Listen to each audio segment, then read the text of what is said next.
പാഠത്തിന്റെ പേര് അല്ലേ? എന്താണെന്ന് പറഞ്ഞ ദേശീയ പ്രസ്ഥാനത്തിന്റെ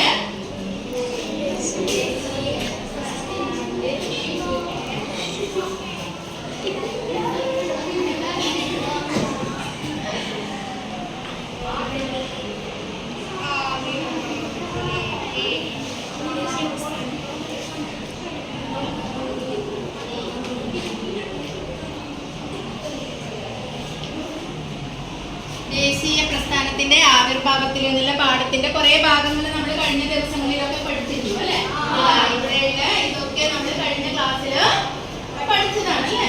അപ്പൊ പാശ്ചാത്യ വിദ്യാഭ്യാസത്തെ കുറിച്ചിട്ട്, അതുപോലെ എന്താ സാഹിത്യവും പത്രങ്ങളും തമ്മിലുള്ള ആ ഒരു ബന്ധം നമ്മുടെ ദേശീയ പ്രസ്ഥാനത്തെ മുന്നോട്ട് നയിക്കുന്നതില് എന്തൊക്കെ കാര്യങ്ങൾ ചെയ്തിട്ടുണ്ട് എന്ന് നമ്മൾ പഠിച്ചിരുന്നു. ഇനി നമുക്ക് ആരെ കുറിച്ചിട്ടാണ് പഠിക്കാനുള്ളത്? നമ്മൾ കുറെ ആളുകളെ പരിചയപ്പെട്ടു കഴിഞ്ഞ ക്ലാസ്സിൽ. ആരൊക്കെയാണ്? ബങ്കിംചന്ദ്ര ചാറ്റർജിനെ കുറിച്ച് അല്ലെ? രവീന്ദ്ര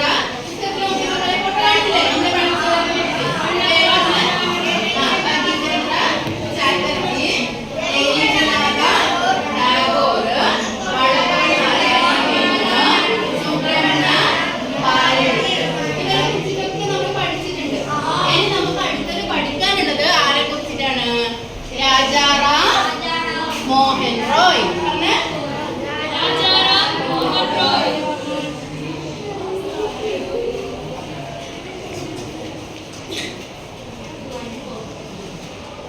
ആ രാജാറാം മോഹൻ റോയ് എങ്ങനെയാണ് ഇതിന് നമ്മുടെ ദേശീയ പ്രസ്ഥാനത്തെ അല്ലെങ്കിൽ സാമൂഹ്യ പരിവർത്തനത്തിന് പ്രവർത്തിച്ചത് എന്ന് നമുക്ക് ഒരു കവിതയുടെ രൂപത്തില് നോക്കിയാലോ?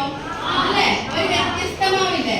മുമ്പേ ചെയ്യുന്നത് പോലെ ഒരു കവിതയുടെ രൂപത്തില് രാജാറാം മോഹൻ റായിയുടെ പ്രവർത്തനങ്ങളെ കുറിച്ചിട്ട് നമുക്ക് ചൊല്ലി നോക്കാം. എല്ലാവർക്കും താല്പര്യമാണോ? ടീച്ചർ പാടിത്തരുന്നത് പോലെ ചൊല്ലിത്തരുന്നത് പോലെ ചൊല്ലുമല്ലോ? ചെല്ലാം. ടീച്ചർ ചൊല്ലിത്തരാം. അപ്പൊ നിങ്ങൾ കൂടി ചെല്ലും കേട്ടോ. സാമൂഹിക പരിഷ്കരണത്തിൻ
വായിച്ചാൽ മതി. എന്താണ് ഒന്നാമത്തേത്? ശൈശവ വിവാഹം അല്ലേ?